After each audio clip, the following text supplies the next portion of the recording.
Myndlistakonan Þóra Karlsdóttir hefur haft nóg fyrir stafni í sumar en hún opnaði nýverið vinnurými í Listagilinu sem hún kallar lifandi vinnustofu. Þar skrifar hún, málar, skapar og tekur á móti gestum og gangandi, jafnt heimamönnum sem erlendum ferðamönnum, á milli þess sem hún æfir fyrir hálfmaraþon. Hvernig hefur þið gengið að koma þið fyrir? Mér hefur gengið bara mjög vel, þetta náttúrulega mikil vinna en mjög skemmtilegt. Þannig að það bara allt komið held ég á sinn stað, þannig lagað. Já. Og þú ert hérna eina vinna en ég veit að þú opnaðir gallerí hérna í forstofunni þannig að fólk getur kíkt inn og skoða sig eða hvað? Já, hugmyndin var svo að hafa alltaf opið gallerí forstofu. Þannig að þó ég sé að vinna hérna inni og sé kannski ekki alveg nóg gott aðgengi, þá getur alltaf fólk séð svona eitthvað sem tilbúið. Og það hefur reynst mjög vel nema það vilja allir koma alla leið inn. Það er eiginlega meira spennandi það sem ekki tilbúið heldur en það sem tilbúið. En það bara gaman af því og bara maður finnur mikinn áhuga og fólk vill eiga mann, vill vita allt og stendur lengi og spyr spurninga og það er skemmtilegt. Það er mikill áhugi fyrir því sem að gerast inn í Listagilinu. Og ég segi að þú ert hérna með málverk og þú ert líka að búa til kort og hefur verið að vinna með keramík. Hvað er svona helst í vinnslu höfðu núna? Ég er að vinna núna eins og verk sem ég er að fara með til Luxemburg á sýningu í september og þannig að það er það sem ég á að vera einbeita mér að en ég er veð svolítið úr einu í annað, það er svona almennt vinnulag hjá mér, mörg járn í eldinu. Og svo ertu líka að fara að vera með sýningu í Frakklandi, ekki satt? Já, það er úti málverkasýning og verkið mitt sem að fer þangað komið til Frakklands og ég fer ekki sjálf, þetta er 20 listamenn, alþjóðleg grúpa sem að fara að sýna saman, þannig að því miður ég get ekki verið við opnun en það verður allan ágúst og það verður spennandi að sjá myndir og frá fréttir þaðan. Og ég veit einmitt að það er eitt verk hérna úti og það er kannski pínu óvinlegt, segir mér eins og því. Já, þetta er sama tegundaverki og einmitt fara á sýningu í Frakklandi. Og þetta er málað á vatnsheldan kross við og lakkað með skipalakki og ætlað til þess að vera úti. Myndlistamenn náttúrulega halda sér mest innan hús og náttúrulega eru háðir því að fólk vilji koma inn og skoða það sem þeir eru að gera.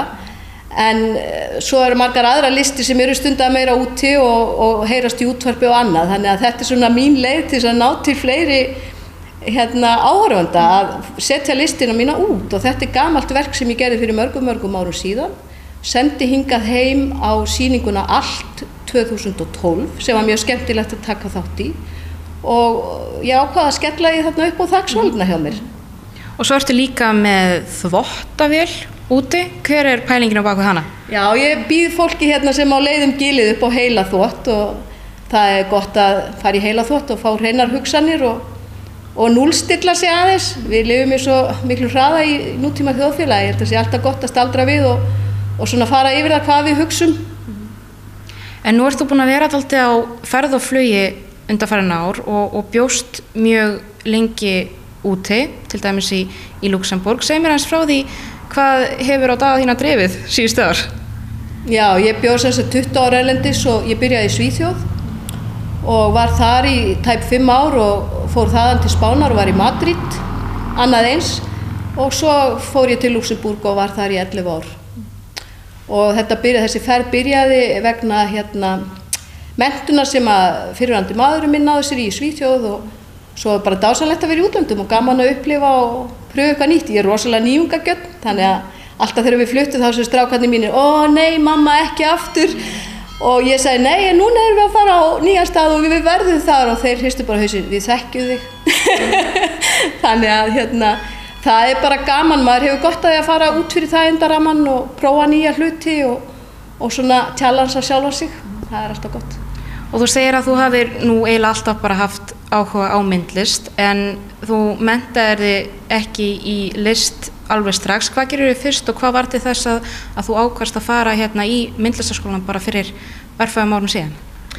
Já, ég menntaði mig í hárgreiðslu og er hárgreiðslumeistari og vann lengi við það og vann líka hjá flugfélögunum lengi eftir ég hætti hárgreiðslunni En þetta blundaði alltaf í mér og ég hef náttúrulega alla ævi verið að skapa og ég ólst upp á smíðastofu hjá pappa gamla hérna í Barnaskóla Akureyrar.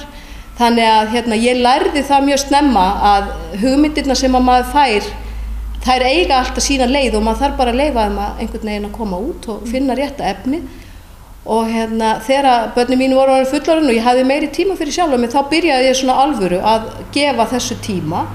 Og var búin að vera í mörg ári í alls konar málun og námskeiðum og svona, en sá fram á það að til þess að gera þetta bara alla leið og að því ég vildi gera þetta eingöngu, þá væri gott að vera með góða menntun og ég fór í 3 ára myndlistarnám í Trier í Þýskalandi og útskrifaðist bara á síðasta ári og eftir það er ég bara búin að vera að vinna við listina í Listagilinu. Eins og áður sagði munu verk eftir Þóru vera sýnd á 2 sýningum erlendis í haust. Hún er einnig með bók í smíðum og hefur verið að reyna að koma sér upp kjólasafni til þess að halda lifandi gjörning í heilt ár. Markmiðið er nefnilega að klæðast nýjum kjól á hverjum degi, allan ársins hring, hvernig sem viðrar og hvað sem hún tekur sér fyrir hendur. Það verður því spennandi að sjá hvað Þóra gerir í haust.